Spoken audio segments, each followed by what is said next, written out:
We use AI, but we use it from the prospect of saving time, right? So we do use ChatGPT, but we have this workaround where we create what is called a GPT for our client, and we put all of our brand information in there, right? And we say, this is the tone, this is their voice, these are their avatars, this is their strategy, what they're promoting, this is how they speak. So we prompt the hell out of it. And then we have this trained GPT that we could work with.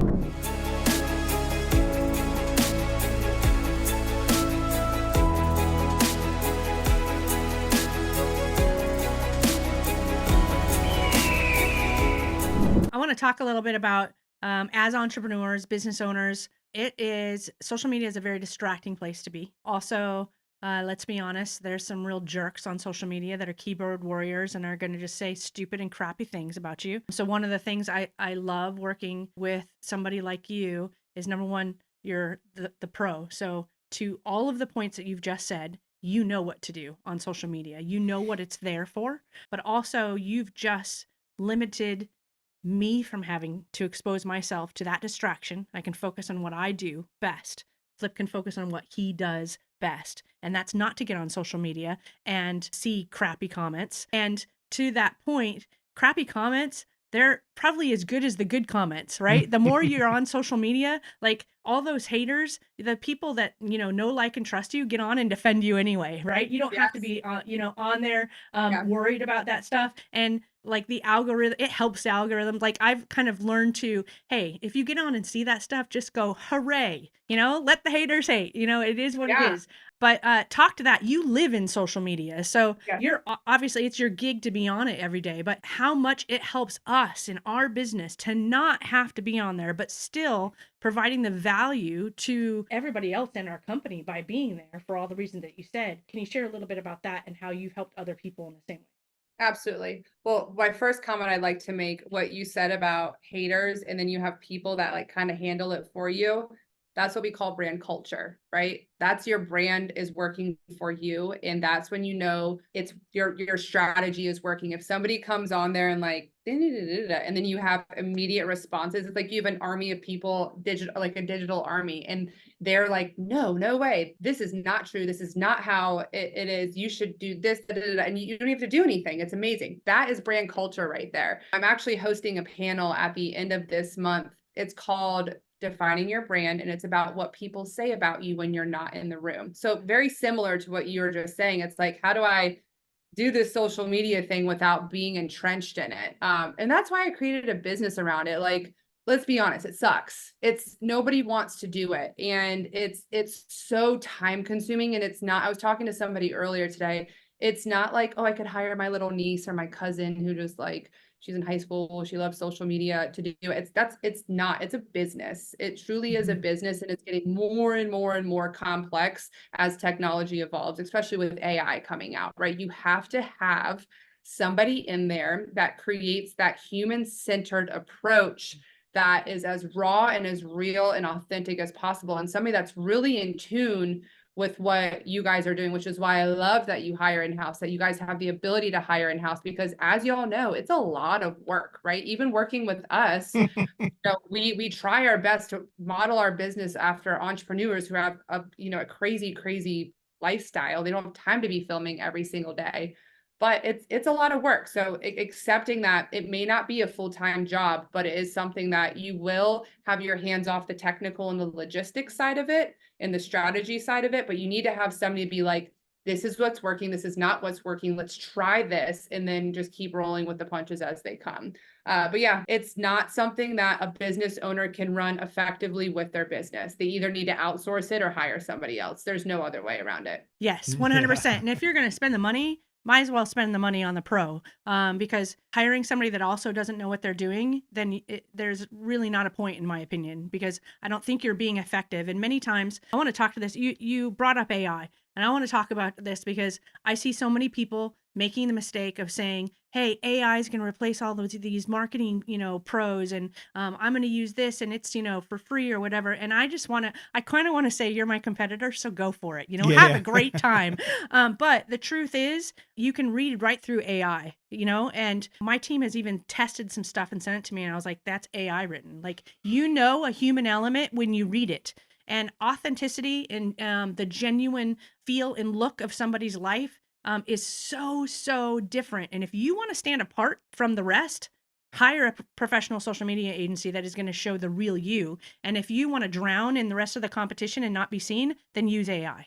Yeah, it'll smack you in the face. And I do think we use AI, but we use it from the prospect of saving time, right? So we do use ChatGPT, but we have this workaround where we create what is called a GPT for our client, and we put all of our brand information in there, right? And we say, this is the tone, this is their voice, these are their avatars, this is their strategy, what they're promoting, this is how they speak. So we prompt the hell out of it. And then we have this trained GPT that we could work with and say, hey, Flip and Danny are releasing a new podcast, and the podcast description, based off what I've trained you on the podcast description, please add in these elements. Q Moldrik is the speaker. This is her bio. Here's the transcript, create a podcast intro. But that required me going in and training it and prompting it and reviewing it. So what it's doing is it's hedging out lower level jobs. I will say that, but it's making these higher level jobs be more strategic. So I don't have to sit there and look at after I've had an 8-hour workday and be like, okay, I have to come up with a podcast intro. I could train my GPT in the tone that I want.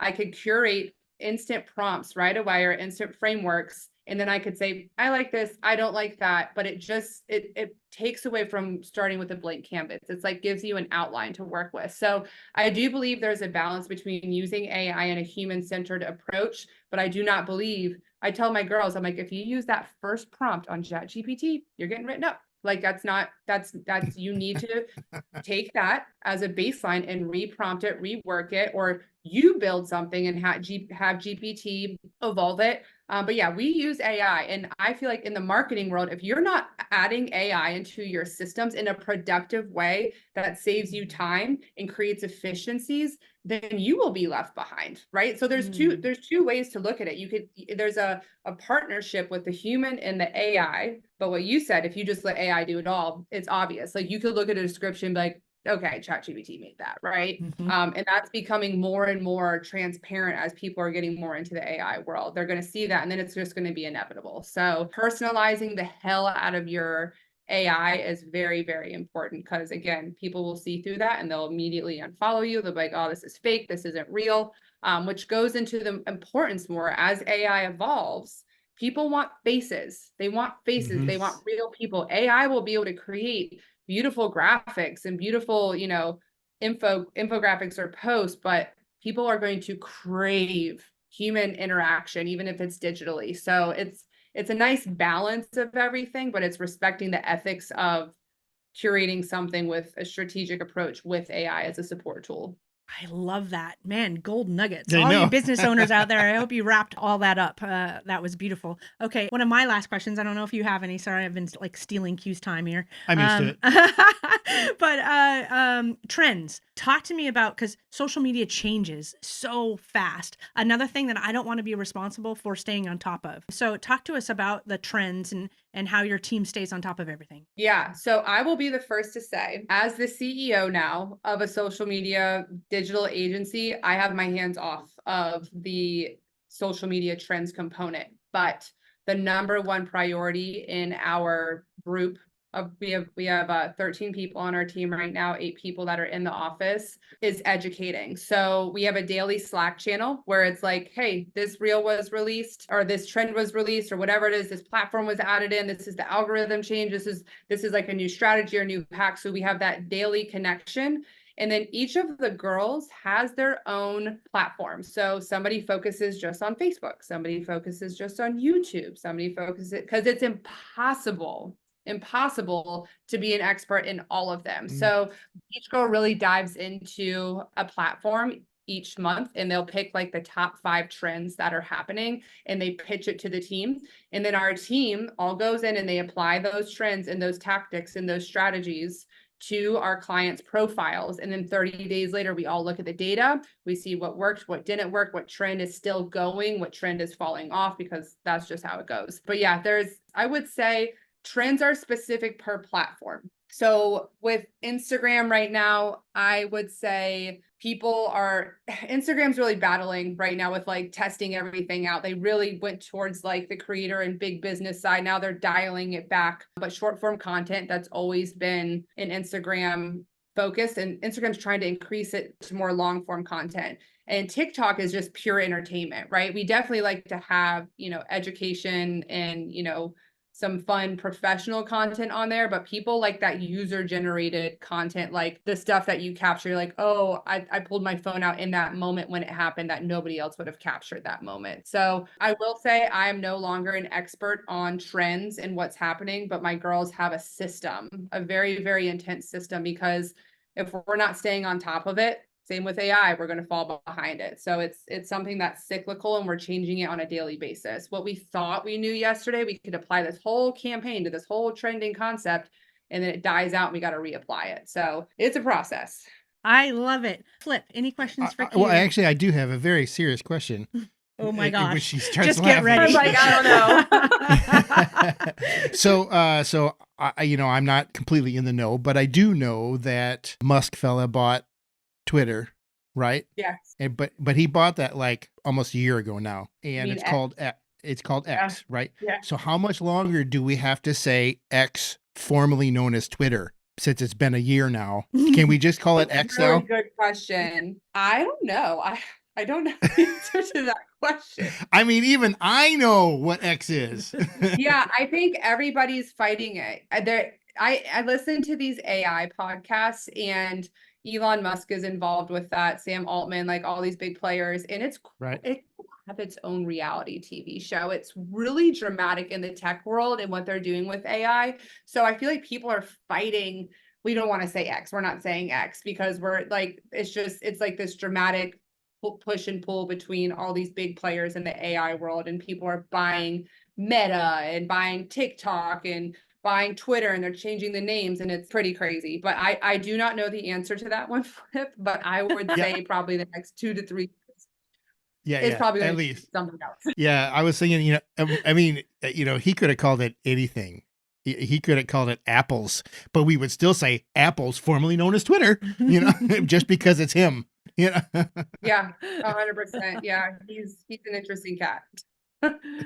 Oh my goodness. Well, Q, I have loved this show. I could probably add 10 more questions to this because social media is such a big part of our lives today. And so such a big part of just community and touching people and that credibility piece and connecting. Now, everybody's just different. Some people want to jump on the phone. That's really rare these days. A lot of people want to text. The amount of people that reach out via social media is getting higher and higher and higher. And I believe that trend is going to continue. And if you don't have somebody in your corner that is taking care of this for you, I don't know what happens to you in your business, how far you can grow. Is there a limit and a ceiling in which you can grow because you don't have that presence? So any last words or of wisdom or advice, and how do people get in touch with you? Yeah, absolutely. Yeah, I could talk forever on this too. This is like I'm so passionate about it, and it's such an ever-changing landscape to navigate, to say the least. I'm just blessed that I have a team of young women who are very, very in tune with this world. They make me feel like a grandma. I'm like, I didn't know that's a new word that was out, but it's not for the weak-minded. Social media is here to stay, and it's a huge, prominent concept that you need to infiltrate into your business as soon as possible. If you do not have the ability to afford it right now, I say just start posting, right? Just start, get some type of presence on there. And my biggest piece of advice I love to give to really small startup companies who have absolutely no finances or tools or anything or ability to really outsource it or hire in-house is just to pick 5 pillars of your life. And within those 5 pillars, create sub pillars. So if you talk, I mean, you guys have what, 8 pillars with all your businesses, but plus all the personal stuff. But I use my husband as an example. He's in the health and wellness world, and he also is a real estate investor, and he raises private money. But each pillar with health and wellness, we talk about cold plunging, we talk about fitness, we talk about nutrition. So within one pillar, you could have all these little subtopics that help you curate content easily. If you're talking about he raises private money, let's talk about who he's raising private money for and what the process is like and how he builds relationships, and he fixes and flips homes. Cool. So let's talk about the evolution of that. So that way people are like, what type of content do I create? You're saying just post, but what type of content do I create?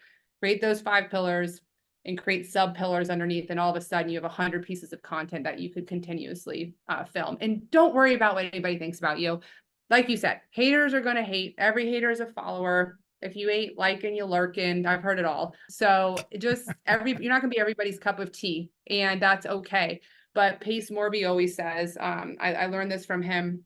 Your vibe will attract your tribe, and your tribe is your culture. Your culture is your brand. So just stay consistent with it. Don't let the haters or your grandma or mom or sister be like, oh, I see you posting on social media.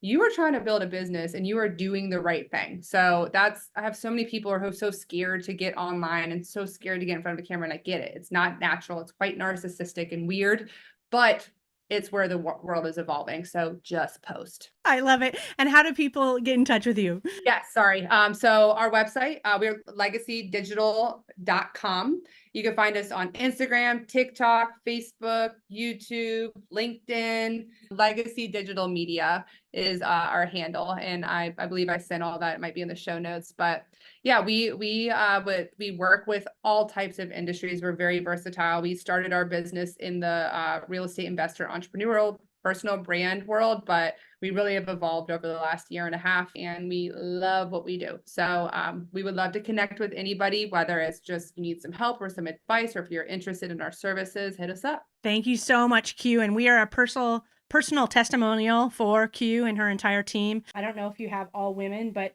I love working with women personally. And I think that you guys are just incredible, and you really taught us what we needed to do. And so I'm just kind of speaking to the professionalism that you brought us. And man, I could go into the entire process and how much we learned, and how you helped us as busy entrepreneurs be able to have this presence without having to do it all of ourselves, and even not even needing to do having a lot of time taken from us, right? You would just compact everything to here's what it is, just review it, and now go do it. I won't like steal the thunder of that, because it's like the magic secret sauce, in my opinion, of how you guys work. And I just wanted to be a personal testimonial to anybody who's thinking about using a social media agency. Q is absolutely top in our books, and we absolutely recommend them. So thank you for being on the show and telling your story, your freedom story. We really appreciate you. And for those listening, go to the Apple podcast reviews. Give us a review. Tell us that you love Q and you love the gold nuggets she shared today, because she gave everybody, whether you can afford to hire a professional right now or not, she gave you great advice on what you can do in your social media to expand your presence, and to be able to do more and help more people. So anything before we take off, Flip? Nope, that's it for me. All right. We'll see you next Wednesday, everybody. Thank you so much, Q. Bye. Bye.